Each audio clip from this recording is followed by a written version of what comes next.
primers del 63 vaig veure a la Catedral de Barcelona i a moltes parròquies de la ciutat un edicte en la qual s'obria la causa de canonització de Montserrat Grasses. Clar, aquell fet, el fet que una amiga meva, la Iglésia, la proposés com a model de santedat, jo vaig caure, realment, vaig percebre que realment la santedat és una cosa accessible, alguna cosa atractiva, no?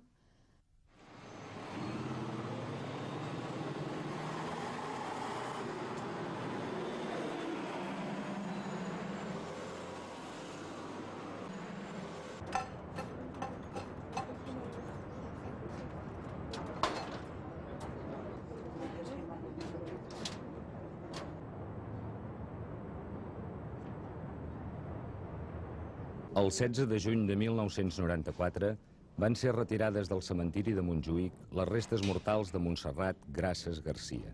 El seu destí era la cripta de l'oratori del Col·legi Major Bonaigua. Les persones que anaven a resar a la tomba de Montserrat Grasses han pogut trobar, doncs, un lloc més recollit per a la pregària. La Montserrat va morir d'un càncer d'ossos poc abans de fer els 18 anys, el 1959. Des d'aquell moment es va estendre la seva fama de santedat. Els recordatoris de la seva mort es feien servir amb devoció i al cap de poc es van imprimir estampes i fulletons informatius en diverses llengües. El 1962 l'Església va emprendre el procés informatiu per la seva beatificació i canonització. Cada vegada hi ha més persones, especialment gent jove, que acudeixen a la seva intercessió.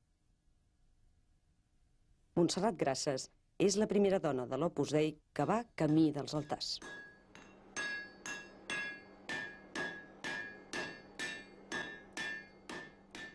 La Guerra Civil Espanyola s'ha acabat fa pocs mesos. La vida social es comença a reconstruir a poc. Després dels anys de la guerra, l'agost de 1939, Manuel Grasses i Manolita Garcia ja es poden casar. És una època dura, difícil, i enmig de tot això neix una família cristiana. A Madrid, una altra família, la de l'Opus Dei, aconsegueix retrobar-se.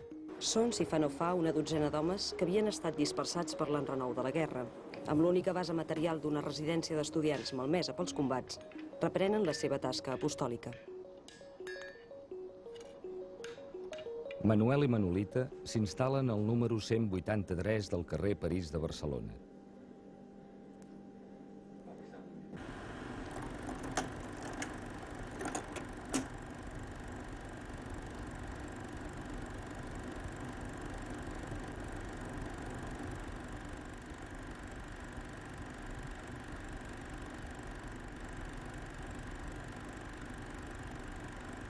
Gràcies a l'afició del senyor Grasses a la fotografia i al cine, conservem documents gràfics molt valuosos on apareix la seva filla. Ell recorda aquells anys així. Quan vam estar convençuts que coincidíem en tot i que volíem pujar una família cristiana, el millor possible, a la vegada que acceptàvem els fills que Déu ens enviés, li vaig demanar que es canséssim. Em va dir que sí, i quan es va acabar la guerra ens vam casar de seguida. Després de néixer el primer fill, es va quedar embarassada una altra vegada, i així va néixer Montse. I així, un rere l'altre, fins al 9è fill, en Rafa. Quan la Montse tenia 1 any i mig, es va posar malalta. Un asma bronquial, tractada malament, i que va degenerar en una bronquiolitis. Però Déu va voler que superés aquesta malaltia, i els metges ens van aconsellar que ens trasladéssim aquell estiu cap a un lloc sa, amb un ambient de certa altura i que fos sec. I va ser llavors que vam decidir anar a Seva.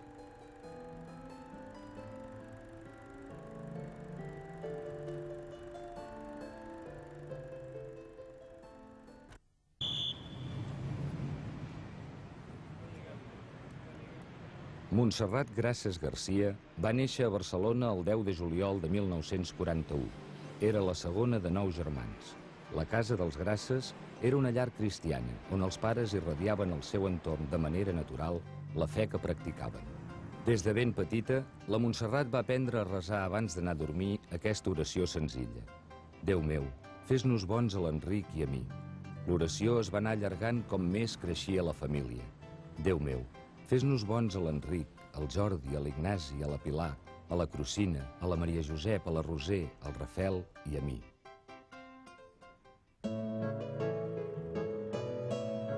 A la Montse, quan anava creixent, se li va desenvolupar un caràcter espontani, decidit. De vegades serè, de vegades no tant, però sobretot molt equilibrat. De vegades perdia la paciència, però generalment sempre és així, molt equilibrada. I sempre sent molt alegre. A la Montse li agradaven molt tots els esports i es sentia, era esportista per naturalesa. La infantesa de la Montse transcorre sense gaires problemes. Tret de les malalties, la Montserrat viu els seus primers anys feliç, en un ambient alegre i de gran confiança. Tots els records d'aquella època són senzills i entranyables, propis de qualsevol família cristiana de classe mitjana. Un dia, la Montserrat va arribar a casa i demanar a la seva mare quin era el significat de «Beneït és el fruit del vostre sant ventre» de l'Ave Maria. Al col·legi, unes nenes s'havien estranyat de les explicacions que havien sentit d'aquesta expressió i la Montse era l'única que tenia prou confiança amb la mare per aclarir-ho. Com sempre, amb naturalitat, Manolita li ho va explicar i també va aprofitar per parlar-li de l'origen de la vida. Totes dues van quedar d'acord que si mai li sorgia cap altre dubte, en tornarien a parlar.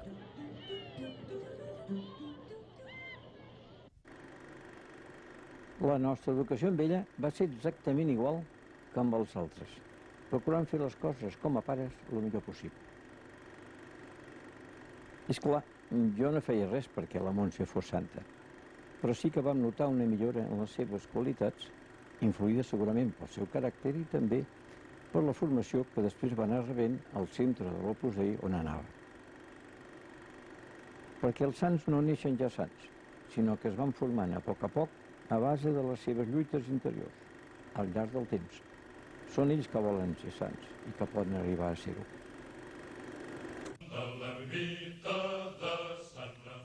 Els Grasses ja són una família nombrosa, amb tot el que això representa. L'ordre a casa serà sempre molt important. No existirà la meva habitació, sinó la nostra habitació. I els germans grans, Enric i Montserrat, maduraran abans per ajudar especialment els seus pares en la feina de casa i la cura dels germans petits. En aquella mateixa època, l'Opus Dei ja havia començat la seva labor apostòlica a Barcelona. A més, des de 1948, hi podien pertànyer persones casades i decidides a santificar la vida familiar.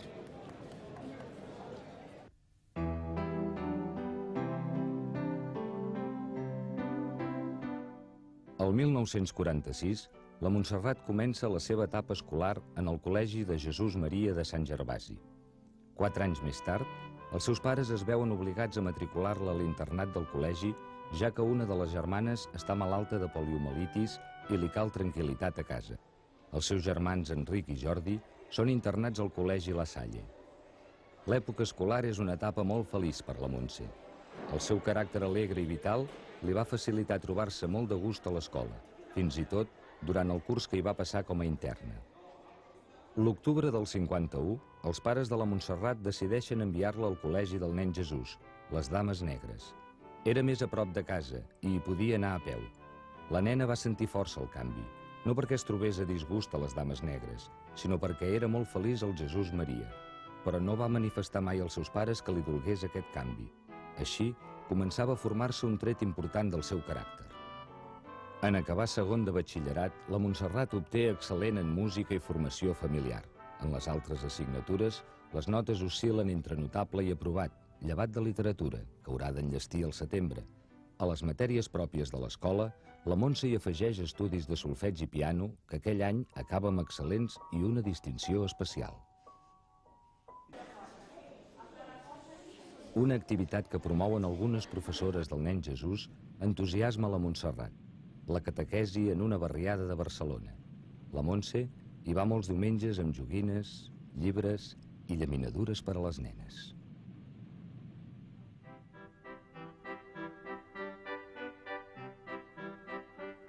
La vida a casa dels Grasses transcorre com a la de qualsevol altra família de l'època. El dia comença amb el tràfic matinal per anar a l'escola o al despatx. A continuació, Manolita aprofita la tranquil·litat de la casa per fer la feina domèstica, sense oblidar la missa diària. Després del xivarri familiar de l'hora de dinar, torna al silenci. A 5:15 s'acaba la pau. Berenar, deures, jocs, rialles, sopar, pregàries i a dormir. Només llavors, Manuel i Manolita disposen d'una estona tranquil·la per intercanviar impressions sobre el dia.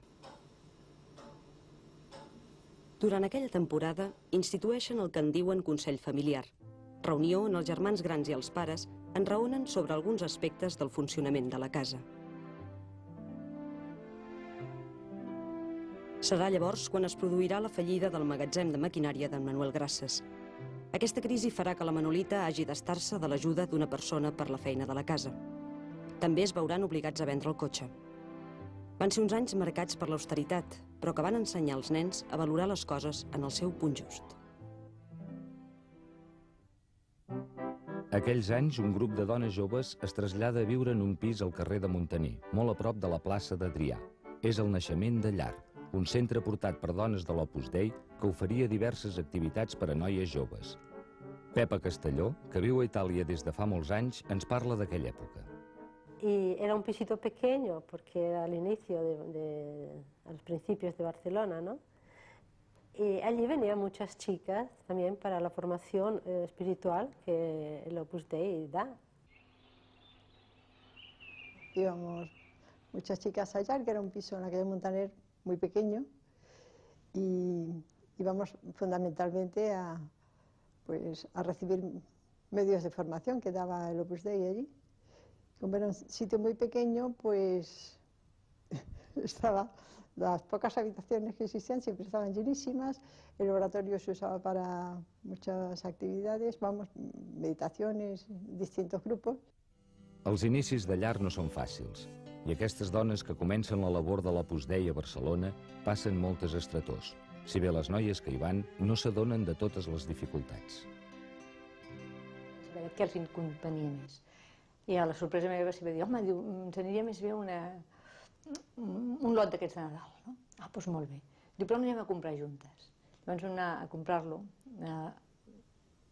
i la sorpresa meva va ser que jo vaig començar a dir 2 quilos d'arròs, aquestes galetes, tant de xocolata, o sigui, els articles com si diguéssim més elementals, no? El qual posava més en evidència que ho portava molt de garbo, però que allà hi faltaven les coses més necessàries. Els Grases senten cada cop més fondes les arrels cristianes. Per això, quan Manuel coneix l'Opus Dei, se sent atret per aquesta manera de viure la vocació cristiana.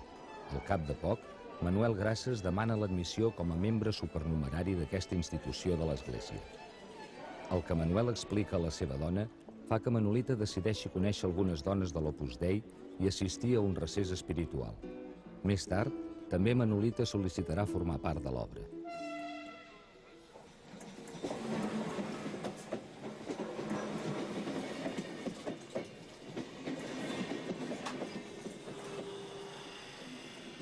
Les vacances d'estiu de la família Grases se centren a Seva, al nord-oest del Montseny, on lloguen una torre que es diu Vila Josefa. Els fills dels estiuejants s'ajunten en colles força nombroses.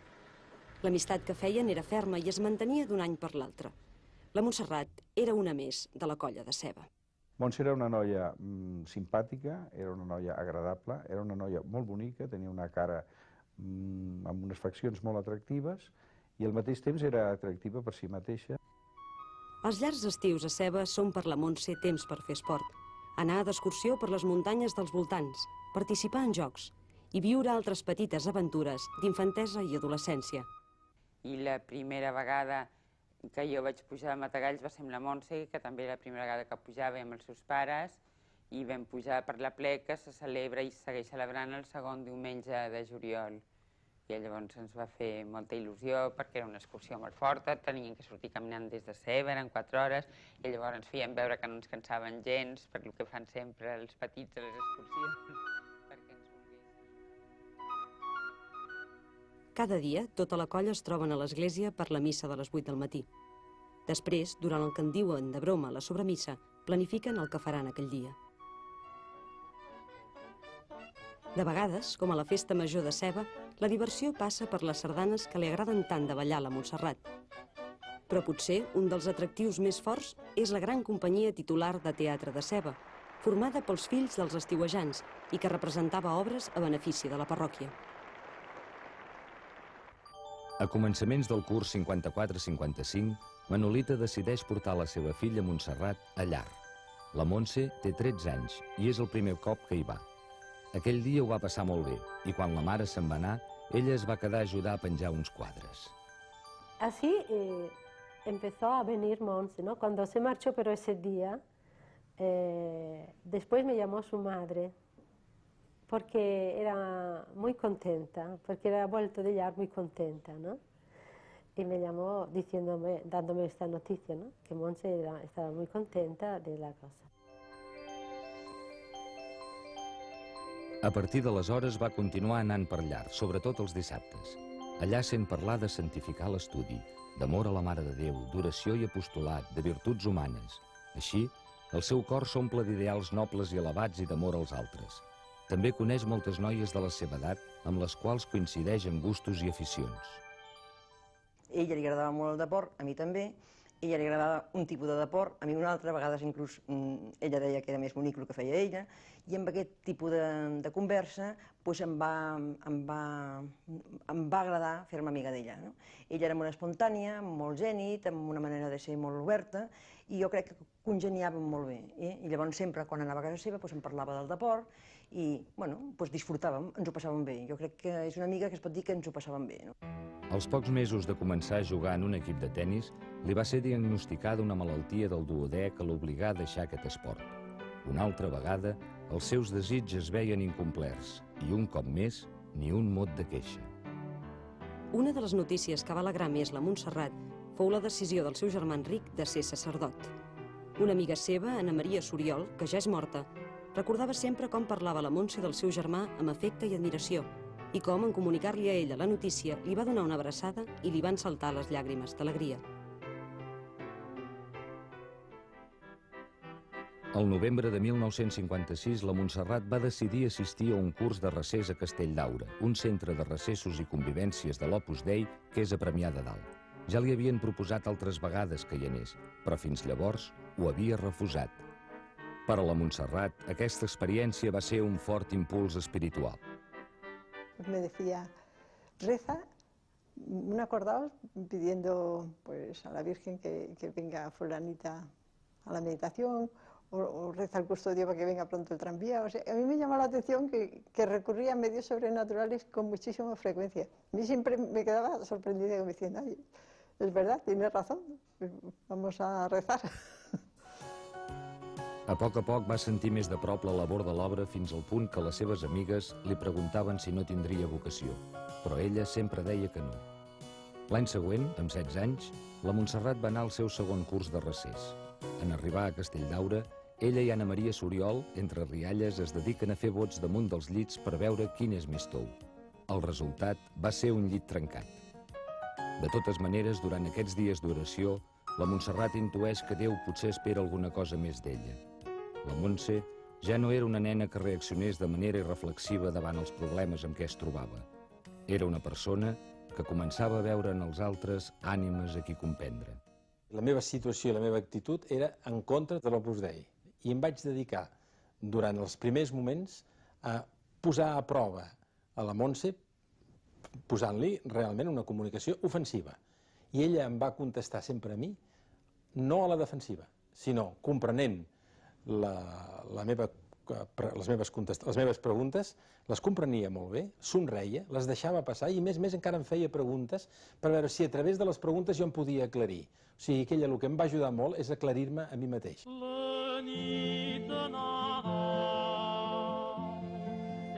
S'acosta Nadal i a Llar tots són preparatius. Lia Vila, la directora, que es va morir fa bastants anys, intenta posar una mica d'ordre en tot aquell enrenou. Però la Montse té una inquietud.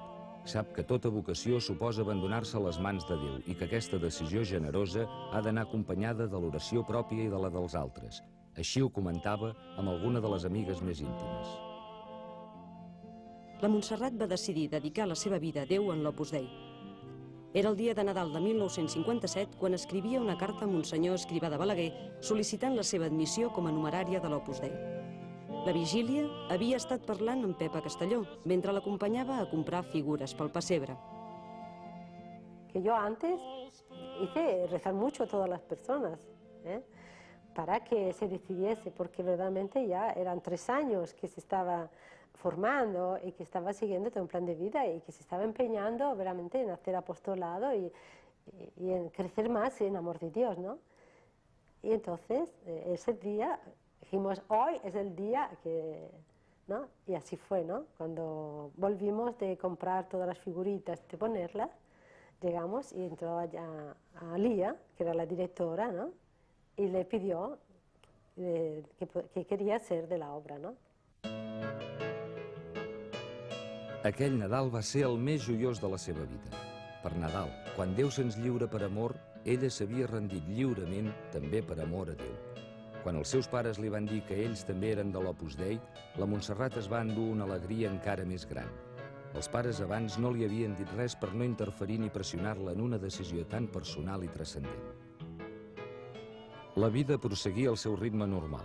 Aquell any, la Montse s'havia matriculat a l'Escola Professional per a la Dona. Volia ser infermera, però li faltaven 2 anys per poder començar aquells estudis. A més, continuava anant a classes de piano. A l'escola la Montserrat hi estudià dibuix, costura, formació domèstica i estudis artístics. La vida continuava la marxa habitual, però ara la Montse intentava millorar la seva vida cristiana i s'esforçava per trobar i tractar Déu en els quefers de cada dia.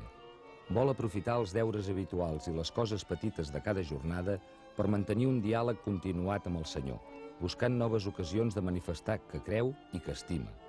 Fent present a Déu en els seus estudis, en el lleure, en la vida familiar, en les amistats.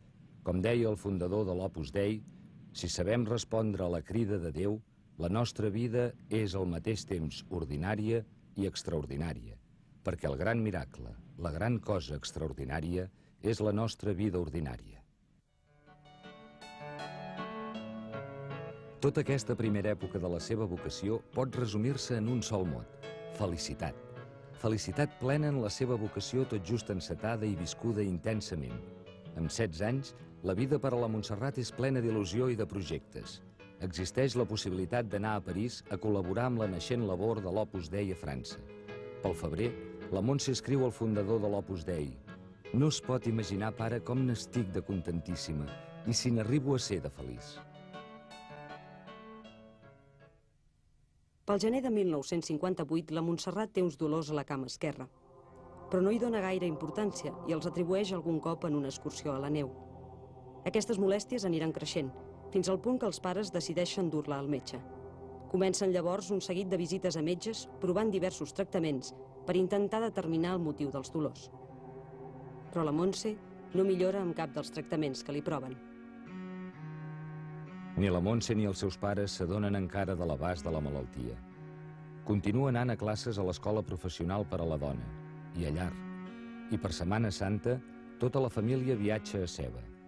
La Montserrat s'esforça per fer vida normal, si bé camina cada cop amb més dificultat. Teníem que fer una romeria a la Cisa, perquè ho fèiem cada mes de maig. Llavors la Lia li va dir que pugés al cotxe, perquè com que tenia la cama malament, així tindria que caminar menys. Però no li va agradar gens. Li va dir, no, si jo puc anar caminant. Escolta, jo no soc cap lisiada, per tant puc anar caminant. Llavors, immediatament es va donar compte que em podia haver molestat o em havia pogut, no sé, fer patir. I va rectificar. Va rectificar de seguida i em va dir, perdona, Rosa, no tenia que haver dit això. I a partir de llavors va estar tot el rato tenint uns grans detalls de tendresa i de carinyo amb mi. Les anàlisis i les proves continuen fins que pel juny els metges determinen de quina malaltia es tracta. A la cama de la Montserrat hi han trobat una massa tumoral de mida considerable. Ja no hi ha cap dubte. El diagnòstic no es pot equivocar. A Montse, a conseqüència d'un dolor que tenia en el genoll, se li van fer els estudis corresponents i li vam diagnosticar un sarcoma de Ewing, un tumor propi dels nens, dels adolescents, el més maligne en aquell moment dels tumors ossis. Tant és així que difícilment era possible sobrepassar la vida un any després de fet aquest diagnòstic. Entonces, pues Manuel, mi marido, pues se lo explicó muy concreto, muy claro, sin disfrazar las palabras en absoluto. O sea, ella tenía un sarcoma de Ewing. Yo no sé si le dijo exactamente esto, pero le dijo, se dio cuenta que tenía un cáncer. Entonces, pues se quedó unos momentos así parada y dijo, ¿y si me cortaran la pierna? Bueno, entonces Manuel dijo que ya había habido una consulta sobre ese particular, pero que, pues que no, pues una cosa que no podía ser, que se habían considerado bajo todos los aspectos y que no era conveniente, con lo cual no había esa posibilidad. Entonces ella hizo un gesto, hizo un mohín, como diciendo, pues qué lástima, o no sé, un mohín, hizo un mohín nada más, ¿eh? Muy gracioso me pareció a mí, pobrina, porque después de decir una cosa así, pues resultaba tremendo aquello, ¿no? Pero ella hizo un mohín, como digo, un gesto, como que decía qué mala suerte, algo así, y tal, salió del cuarto de baño, se vino para la habitación, se arrodilló a los pies de esta Virgen que tenemos aquí de Montserrat, y yo no la seguí, o sea que yo esto vi que lo hacía, me quedé con mi marido, y entonces me di cuenta que se metía en la cama. Entonces yo le dije a Manuel, mira, vamos, voy con ella porque me parece imposible que después de una cosa así, pues ella sencillamente eso se pusiese a dormir. Y entonces me vine, estaba aquí ella, la empujé un poquito para que me hiciera sitio, y me dice, ¿qué haces, mamá? Digo, pues mira, a dormir contigo. Y dice, ¡ay, qué suerte! Pero así, en este tono, así jovial, ¿no? Y bueno, me metí con ella en la cama, apoyó la cabeza aquí, y al cabo de unos instantes, le oí que respiraba profundamente. Me di cuenta que se había dormido. Me cercioré de que se había dormido, me quité de ella, la coloqué bien, me marché, y esto fue todo. Todo no, porque yo luego supe que ella, al arrodillarse delante de la Virgen de Montserrat, había dicho lo que tú quieras.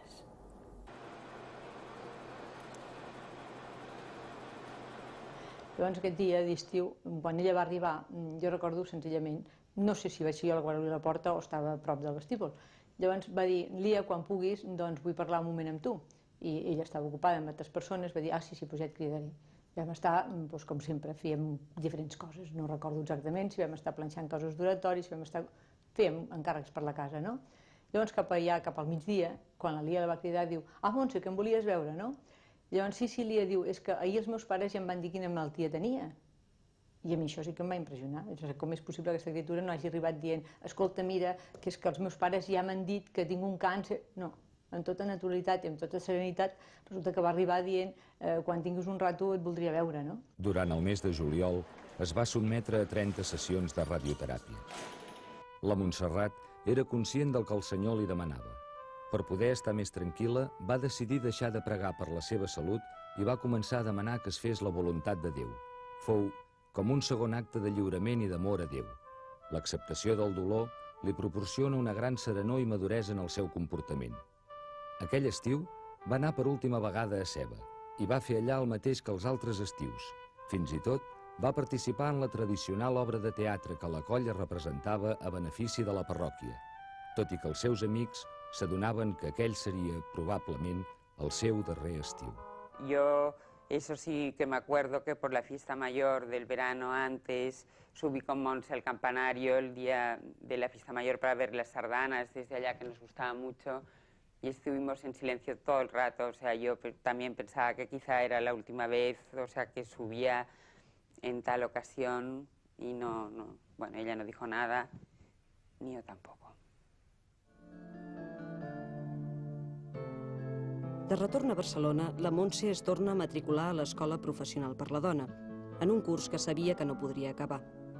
Volia continuar perquè la seva vocació la duia a santificar el treball i a no abandonar-se en l'apatia o la desesperança. Però la malaltia va fent via. La Montserrat té molta dificultat per desplaçar-se. Ja no pot anar a peu de casa a llar i li cal el tramvia o, en situacions excepcionals, un taxi, ja que no vol ocasionar despeses als seus pares. Jo recordo una de les vegades, llavors conduïa una Vespa amb sidecar i pujava o pel carrer Aribau o pel carrer Muntaner, que llavors era de dues direccions. I una de les vegades, per l'hora que era, i la vaig veure a la parada de l'autobús, vaig pensar, deu anar allà. I li vaig dir a la Montse, Montse, vols pujar? i amb molta gràcia em va dir, jo sí, diu que vull pujar, però no sé si podrà pujar la cama, no sé si voldrà pujar la cama. I llavors vaig veure, realment ja la tenia molt inflada i li va costar un gran esforç ficar la cama aquella dintre el sidecar. Dèiem, a veure qui arriba primer, i pujàvem l'escala corrents. Recordo una vegada que a l'obrir la porta, la persona que entrava era la Montse, Montserrat Grasses, i havia pujat l'escala amb la cama inflada, arrossegant-la, a peu fins al 6è pis. I a l'obrir la porta vaig trobar aquell somriure de la Montse, aquell somriure característic. Això sí que li caracteritzava sempre, no?, a Montserrat, aquell somriure. Després vaig saber que ella pujava l'escala no amb aquest afany de conquerir, d'arribar a la primera, sinó que ho faria, aquest sofriment que li donava pujar amb la cama amb molt dolor, ho faria per les seves amigues. Pel novembre, la Montse rep una gran notícia. Sorgeix la possibilitat de viatjar a Roma, centre de la cristiandat, on també podrà conèixer el fundador de l'Opus Dei. Els seus pares fan els preparatius amb rapidesa. La Montserrat passarà una setmana a Roma. Quan hi arriba, el primer que fa és visitar la Basílica de Sant Pere, on resa un credo. L'endemà es troba amb Monsenyor Escrivà de Balaguer. Me impresionó ver cómo inmediatamente el padre dio un tono sobrenatural a la conversación. Le dijo enseguida a Monse que tenía que aceptar la voluntad de Dios, pero que él quería que pidiese la curación, si esa era la voluntad de Dios también. Y añadió que ofreciese todos los dolores y los sufrimientos por las almas. Tú le dices, ¿cómo estás? Bien, ¿no? No hablaba nunca de los dolores. Solamente una vez me acuerdo que Encarnita Ortega le preguntó, oye, Monse, pero ¿a ti te hace mal la rodilla? ¿Qué dolores tienes? Y ella le dijo, es como si un perro me estuviese todo el tiempo mordiendo. Siempre. A Roma, la Montserrat pot assaborir la vida familiar de l'obra. Allà es troben moltes altres numeràries de diversos països en les quals percep la mateixa vocació. Quan torna, ha tingut present els petits detalls i records que li havien demanat la família i les amistats, des d'una estampa determinada de la Mare de Déu fins a unes xapes per a la col·lecció del seu germà petit.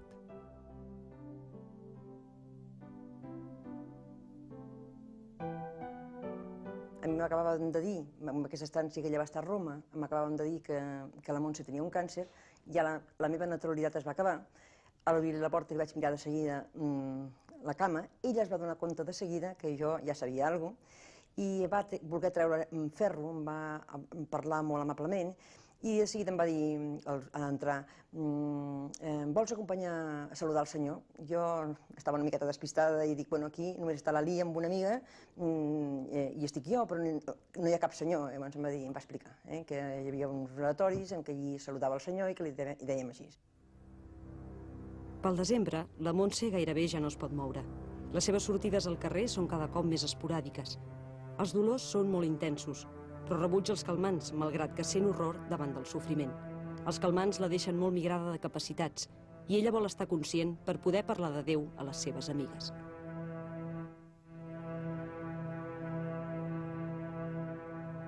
La malaltia progressa. S'està tot el dia al llit en una habitació que li preparen els pares, on està permanentment acompanyada per altres noies. Per a les llargues cures que li han de fer calen 4 persones. La cama de la Montse s'infla fins a adquirir el diàmetre del seu propi cos. Els atacs de dolor són cada cop més freqüents i intensos. Un nou tractament que s'hagen amb gran esperança després de moltes gestions del senyor Grasses és un fracàs. Li provoca vòmits i una angoixa que dura de 6 a 8 hores després de cada píndola. Tanmateix, la Montserrat aconseguia que les visites es fessin en un ambient agradable i que els seus patiments no fossin els protagonistes. Encomanava alegria i serenor des del seu llit. La Montse madurava interiorment a grans passes pel camí de l'amor a Crist en la creu. Un dia també estàvem parlant i jo cada vegada em donava compte que ella havia evolucionat més, de que era com si fos una altra persona. I com que em va preocupar, li vaig preguntar. I li vaig dir, escolta, Montse, tu ets la mateixa de sempre? I em va mirar, es va posar a riure i em va dir, sí, jo sóc la mateixa de sempre, però ara sento la imminència de la mort. Y Montse pues sufrió muchísimo físicamente. Nada más apretaba los labios mientras yo la veía. Y la pierna le reventó. És que tens ganes de morir-te? Es va quedar una mica pensativa i em va dir, mira, em va dir, jo estimo la vida. Si tinc que prendre una medicina nova, ja saps que la prendré. Si tinc que tallar una cama, me la tallaré. Però si Déu vol que em mori, doncs em moriré, perquè tampoc passa res, perquè també puc ajudar des del cel. I ens vam quedar les dues callades i mai més a la vida vam parlar de lo mateix, mai més. No vam tornar mai més sobre el tema. El seu germà Enric, 30 anys més tard, va deixar per escrit les impressions d'aquells mesos de sofriment de la seva germana. Va traslladar el seu esperit esportiu fins a aquest darrer torneig. El dolor la va raptar, però ella va vèncer la partida. A ella li agradava el tennis i allò va ser com un partit de tennis enfront del dolor. Aquest partit costa sempre, perquè no hi ha solucions de compromís. O et vens el dolor a tu, o el vences tu a ell. Hi ha qui es deixa guanyar pel dolor, i el dolor el destrueix, el mena a l'odi i a la desesperació, a rebel·lar-se i fins i tot a separar-se de Déu. La Montserrat va tenir la valentia de mirar el dolor de fit a fit, cara a cara. Tu ets el dolor, va pensar, però jo et guanyaré. No em podré llevar d'aquell llit, però des d'aquí lluitaré tant com pugui. Em serviré de tu per guanyar. Aquest dolor em servirà per estimar. Serà la meva manera nova d'estimar. I va convertir la malaltia en un instrument de corredenció. Va saber donar tot l'amor que duia dins, jugant sempre de parella amb el dolor de Jesús a la creu, seguint-li sempre les jugades. Davant l'agreujament progressiu de la malaltia, la Montse va voler fer, el 5 de febrer, la seva incorporació definitiva a l'Opus Dei. Fou un dia resplendent d'alegria. Se'm va ocórrer anar a buscar una ampolla de xampany que tenia guardada feia molt temps, molts anys. La vaig obrir i van celebrar xampany. Mentre anàvem celebrant, anàvem pensant que aquell xampany no tenia la qualitat d'un bon xandong que era la seva marca. I és que realment havia passat molt temps, però l'important era que ho vam celebrar molt contents i el de menys era la qualitat del xampany. Un dels desigs més grans de la Montserrat era que els seus pares no patissin gaire. Mai no va descuidar el seu aspecte exterior i va procurar no mostrar davant d'ells cap gest de dolor. La Montse notava com se li esgotava la vida i veia com el seu pare lluitava i resava perquè fracassessin tots els pronòstics mèdics. Un dia que me n'anava a treballar, em diu abans d'anar-me'n, quan ja estava a la porta, em pregunta, papa, em deixes que me'n vagi? Ja, clar, em vaig parat. Realment no vaig comprendre perquè com era possible que demanés anar-se si estava tan malaltet i estava al llit, incapaç d'aixecar-se. I llavors li vaig contestar, però per què m'ho preguntes? On vols anar? No veus que no pots? Diu, sí, papà, per Déu. És que el que vull és anar-me'n al cel.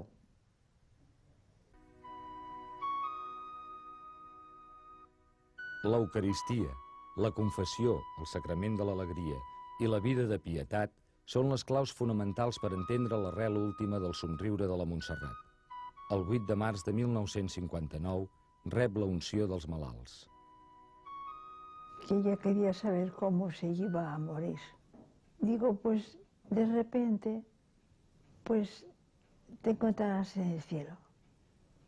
Pero sin más, sin que haya más cosas. Y me dice, ¡ay, qué fácil! Mamà, que fàcil. La Montse feia cada nit un breu examen de consciència. 9 dies abans encara va anotar en una llibreta els seus petits esforços per tractar Déu. Oració tard i mitja dormida, però he lluitat. Comunió, bé. Examen particular, bastant millor. Moments de desànim. Després, alegria. El dia 15 fa la darrera anotació. Manca de pau i desassossec, com sola. Fins i tot Crist, a l'hort de Getsemaní, tingué por del dolor i de la mort.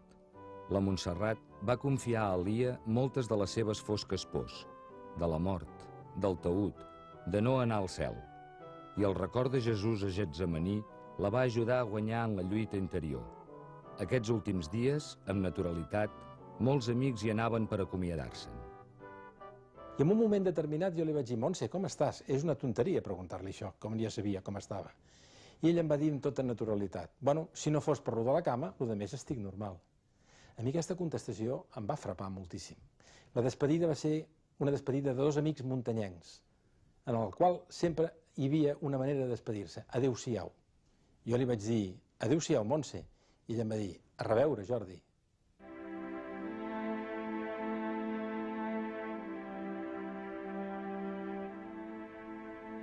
La seva mare estava com una miqueta plorant, no? I llavors, lògic que es moria la seva filla. Immediatament el seu pare va tindre aquella reacció de: te'n recordes que ens va dir la nostra filla quan ens passés aquest moment? Que no ens volia veure tristos i que li teníem que ajudar d'aquesta forma, dient-li ejaculatòries a l'oïdo. I llavors ell, immediatament, amb molta serenitat, va dir: Jesús, José y María, os doy el corazón y el alma mía. Jesús, José y María, assistid-me en la única... Jo li vaig prendre el pols immediatament i vaig confirmar que efectivament havia mort. I llavors vaig comprendre que el que ell havia estat passant de tota l'enfermetat, això només ho havia pogut passar estimant molt a Déu. Era el 26 de març de 1959.